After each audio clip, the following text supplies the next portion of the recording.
the New Arts and Media Studios in Milwaukee, I'm Charles Bursell. This is The Log. Politics, culture, media criticism from a social anarchist, abolitionist perspective. And it's the final episode of 2025, so I did almost zero preparation for this. I'm feeling, there's senioritis when you're just about to graduate. What would this be called? End of the year-itis. I'm phoning it in. It's the last episode of the year, so I figured, why be original? Let's just talk about 2025 in review, look ahead a little bit to 2026, though trying to predict anything is futile, of course. All right, well, what happened? Good Lord, 2025. Lord help us all, what a year. Of course, a year ago today, Joe Biden was president of the United States. Is that hard to believe? So we were in the midst of dealing with the upcoming inauguration. We knew what was in the wind a year ago today. The media had already shifted long ago. Immediately after the election, Joe Biden was irrelevant and invisible. And it was all about the Orange Menace. And they were just continuing what they had done for the last, how many years? 10 years?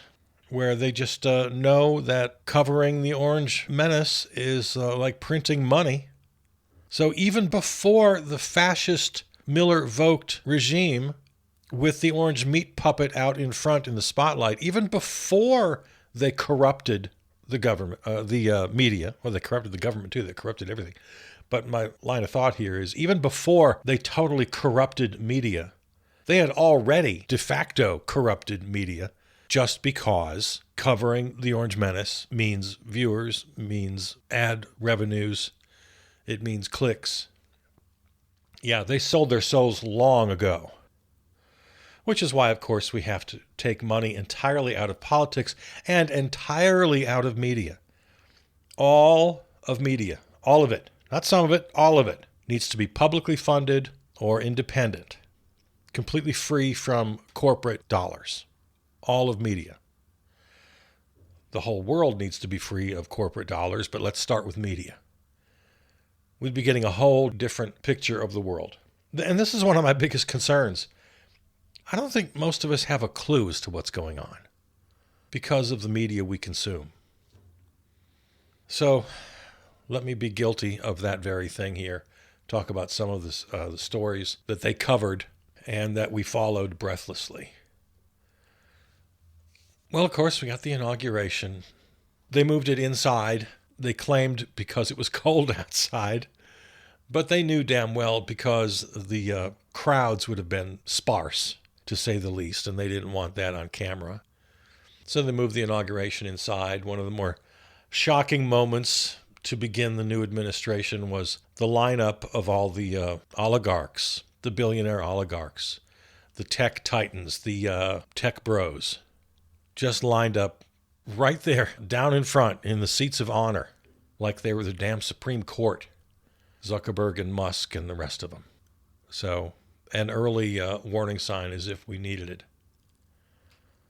The abhorrent meeting in the Oval Office with Volodymyr Zelensky, president of Ukraine, that was early in the year when the Orange Meat Puppet and J.D. Maybelline Vance teamed up to beat up on Zelensky. And here we are a year later, nowhere closer to an end to the Russian invasion of Ukraine. I saw a good little meme the other day. It's like, we don't need a 28-point plan. We need a 1-point plan. That's Russia, get the hell out of Ukraine. Remember that really big drone attack? Yeah, Ukraine pulled off a really dramatic drone attack called Operation Spiderweb. They hit 5 air bases located deep inside Russia, did a tremendous amount of damage. It was a pretty amazing story when we saw it, and plus they had video footage of it because they put video cameras on some of these drones. So a very successful attack. destroyed 10 Russian military aircraft, damaged a whole bunch of others. So that was a story. And my bona fides as a dove, as a peacenik, have been in serious question ever since the beginning of the Russian invasion of Ukraine, and especially over this last year when I've just had enough of it. Coupled with the fact that Ukraine's being thrown under the bus by a lot of people on the so-called right, especially the regime, the Miller-Vogt regime. And I don't know who's in charge of foreign policy. It looks like nobody, especially when it comes to war and peace. Because now, and then we're talking about Secretary of War Crimes Pete Hegseth, too. Which, strangely, even though this is a war we're talking about, seems to have absolutely nothing to do with Ukraine and Russia. Which is fine with me, but it's just kind of odd that the Secretary of War would have absolutely no voice at all, no involvement. Again, I'm fine with it, but it's just kind of odd. Don't you think? Don't you think? All right, we're looking at 2025 in no particular order here.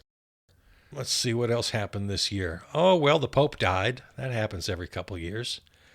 They're so damn old. But then the big news, of course, was that American-born Cardinal Robert Prevost became Pope Leo the 14th. First American Pope ever, right? Is that right? Yeah. The first one from North America. So that was kind of cool. A Chicago guy. All right.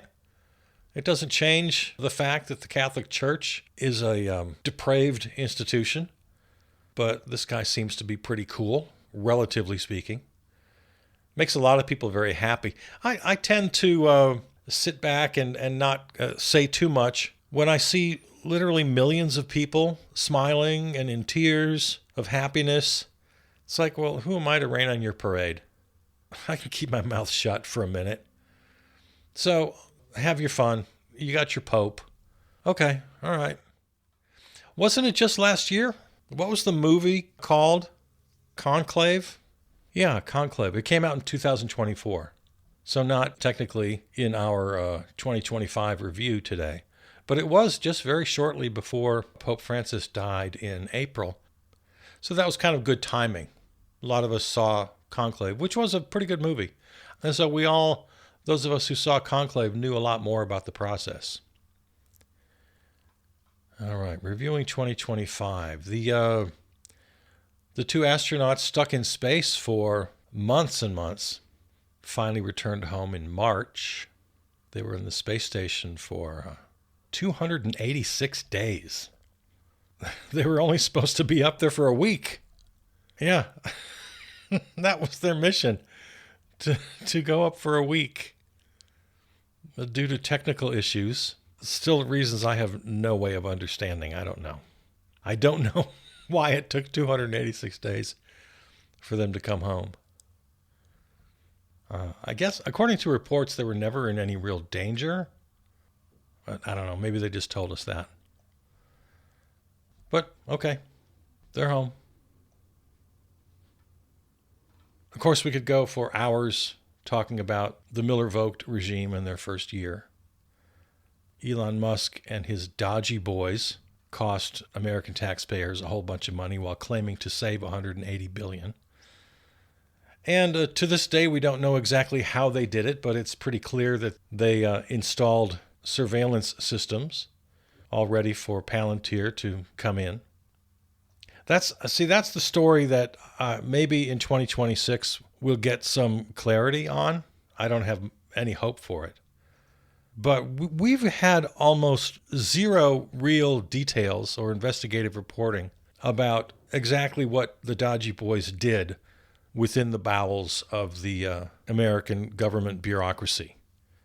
They got in behind all the security walls of the various systems in virtually all departments, got information about us, installed spyware.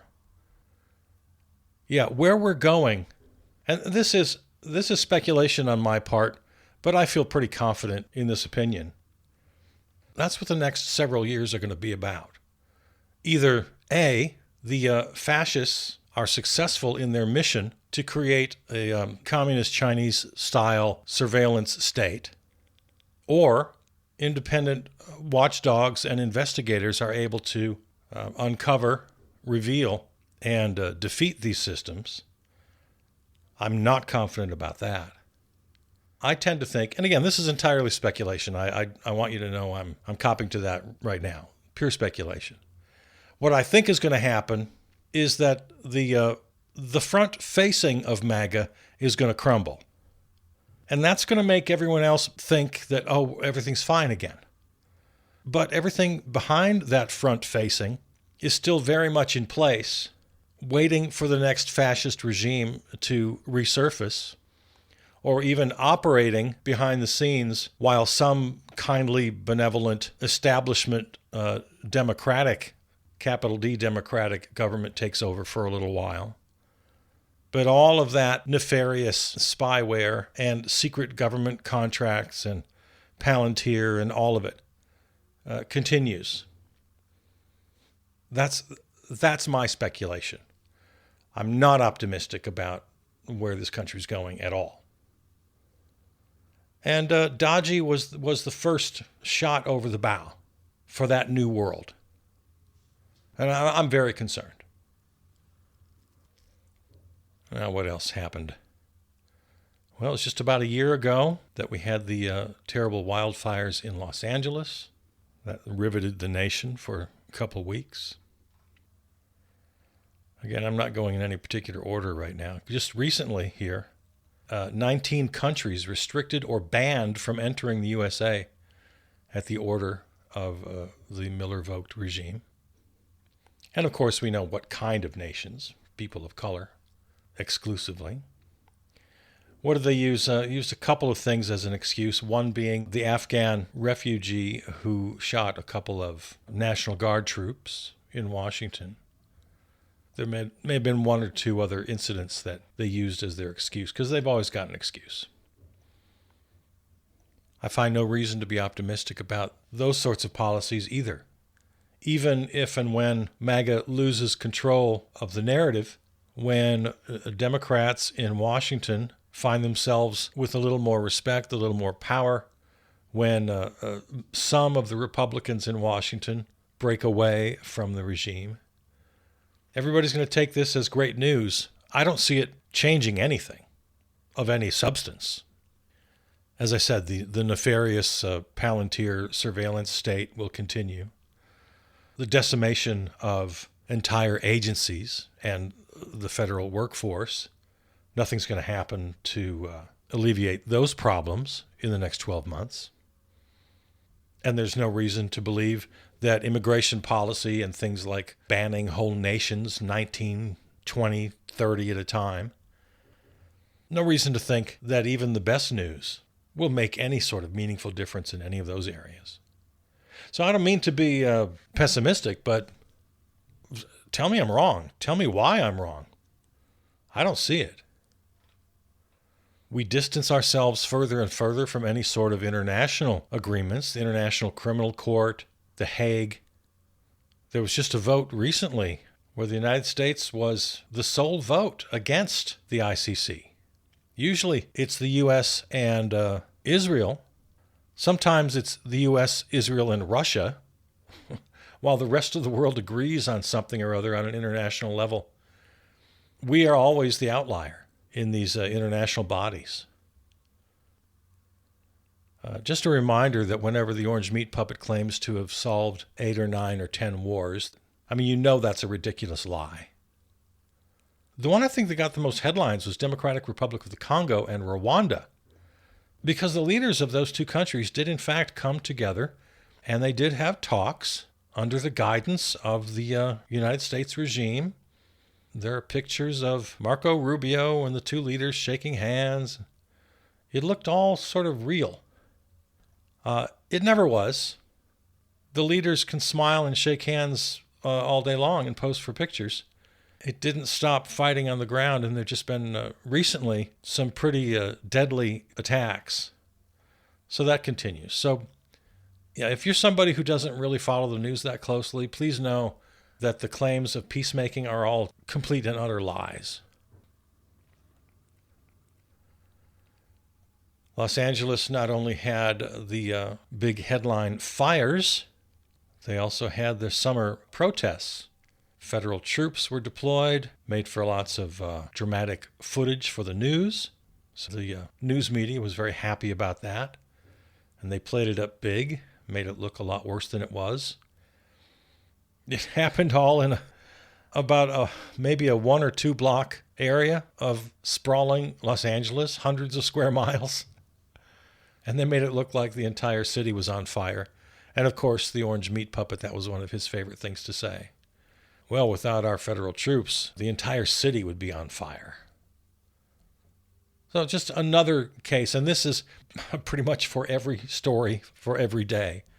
The national news media in America is either intentionally or unwittingly enabling his lies. So that's what 2025 was about. That's maybe one of the bigger stories, overarching stories of 2025, is that we finally lost American media. I mean, they just went right off the cliff. I've been complaining about them, of course, for years, for decades, because there's been lots of problems. But this is new. This is a real development. They really went off the cliff for various reasons. One being the obvious, it just makes them money. But then add to that the fascist tactic of threats and extortion. And we saw it with ABC, we saw it with CBS, we saw it with CNN. The most recent example was the blatant propaganda aired by CBS where Barry Weiss had this town hall meeting with Erica Kirk, who, by the way, is insane. So that was just the most recent and telling and really frightening and just demoralizing example of the great CBS network of Fred Friendly, Edward R. Murrow, Walter Cronkite becoming a propaganda tool of a fascist regime. If there's a bigger story in 2025, I'm not sure what it would be, but that the fascists took over American media. They're gone for the moment. I don't know how long it will take to get them back if we ever can. Right now, as I always beg you to do, but it's more important now than ever, just turn your back on them entirely. Don't give them your attention. For the love of God, don't give them your money. There are plenty of good independent reporters out there. You can find them. I've mentioned Ken Klippenstein on this program a couple times. I've mentioned Substack a few times. There are several professionals who've been either drummed out of corporate media or left on their own accord because they saw the writing on the wall, have moved to Substack and are working as independent journalists now. And there are lots of good ones. You can find them. You can find them. The incompetence of Secretary of War Crimes Pete Hegseth was made evident in several stories this year. So-called Signalgate, where they revealed secret war plans, putting U.S. military troops in danger over a public non-secure communications app. The collision of a military helicopter and a passenger plane over D.C. Another very near collision, just I think this last week or two, of a similar variety. The JetBlue pilot was able to maneuver his way out of that crash. A couple of planes literally just falling off aircraft carriers. Wow. Pakistan and India continued a violent relationship over the year. Another one of the meat puppet's claimed peace efforts. Of course, we had the tariffs, which have been the primary story of the economy. Remember Liberation Day when he held up that goofy poster board with a bunch of random countries and random numbers? He got the nickname Taco. Trump always chickens out because the tariffs would come, they would go. He would have what he called negotiations. Yeah. Without getting too deep into this, but it's worth a quick mention right now at least. It's always been my opinion, based on what I read, that presidents have very little control over the economy, almost none at all in their first year in office, maybe a little bit in their second. Whatever their economic policies are don't really kick in. They don't really show any results, good or bad, until well into year 2 and into year 3. And that's usually the case, and I think it's still the case, except for the tariffs. That is absolutely an exception to the rule. The tariffs had immediate impact because of the word of the year, which should have been, I think, but none of the dictionaries named it. Uncertainty. Uncertainty. So again, I don't want to go real deep into this, but the tariffs absolutely had an immediate impact, especially on inflation and jobs. So we'll get into more of that as the year continues, as we move into 2026.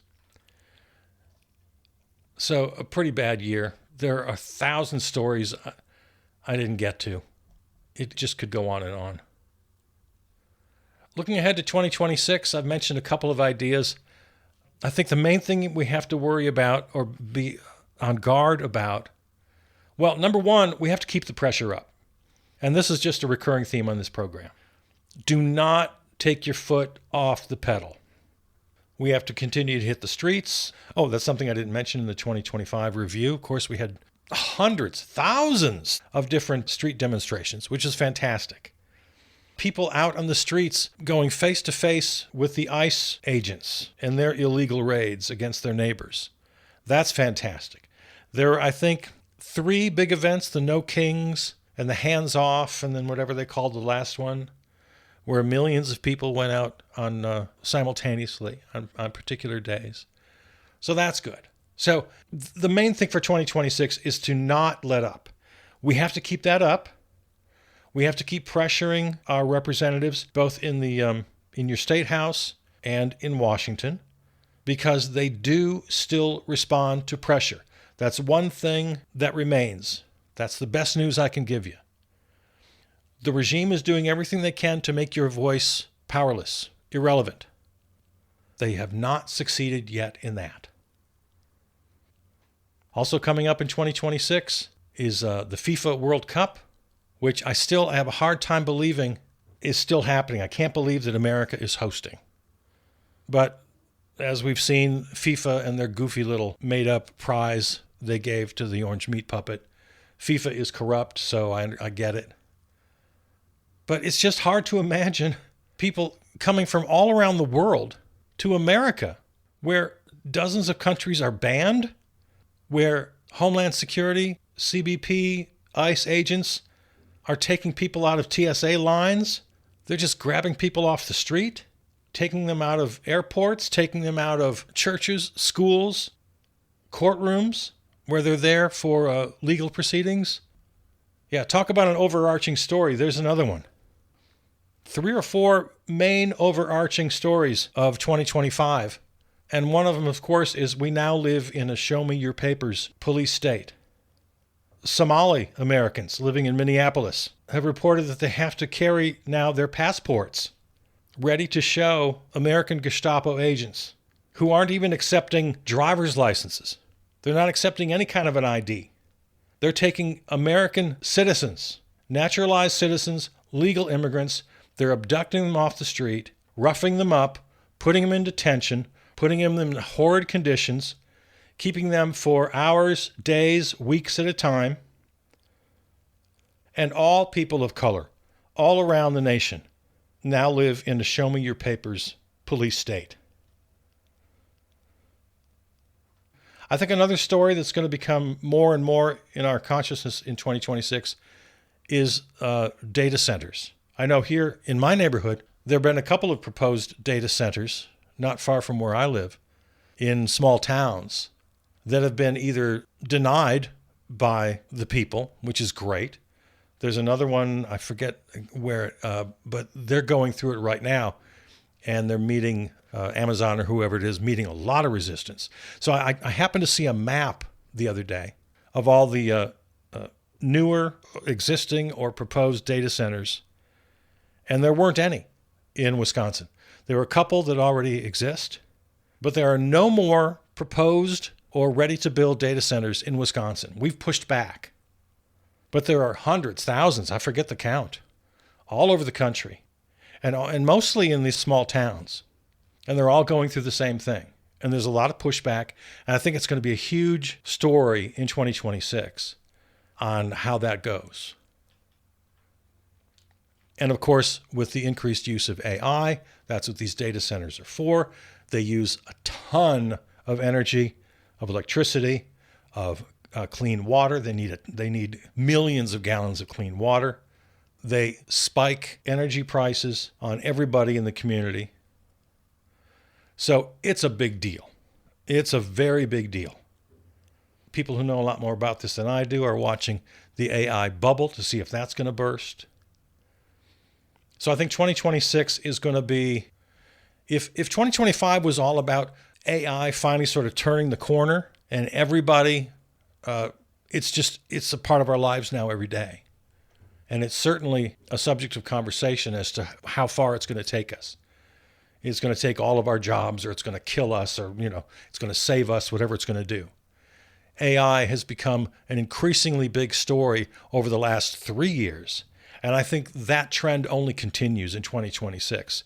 That is, I'm not going to make any predictions about which way it's going to go, but I think I'm pretty safe in predicting that it's going to be a very, very big story in 2026. And a year from now, we'll have a few more answers.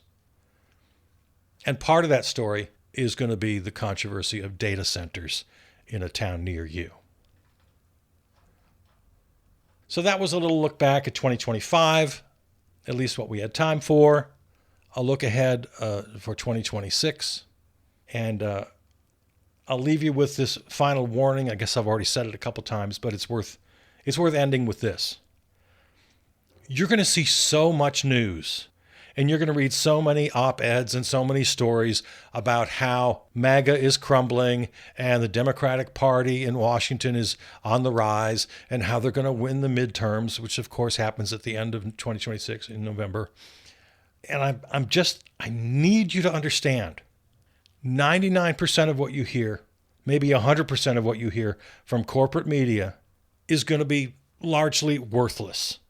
They're going to be reporting on the facade with absolutely no insight and no coverage about what's happening behind that facade.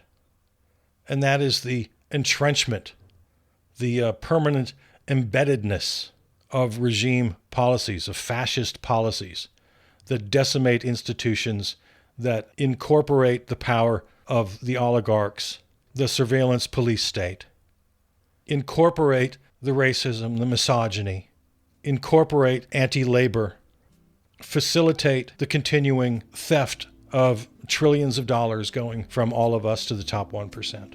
All of that continues behind the facade of what they're going to be yelling about in the headlines every day. That's the most important thought I can leave you with. So be aware of that. Find excellent reporting. It's out there. And stay in the fight. I'm Charles Purcell. This is The Log. Happy New Year.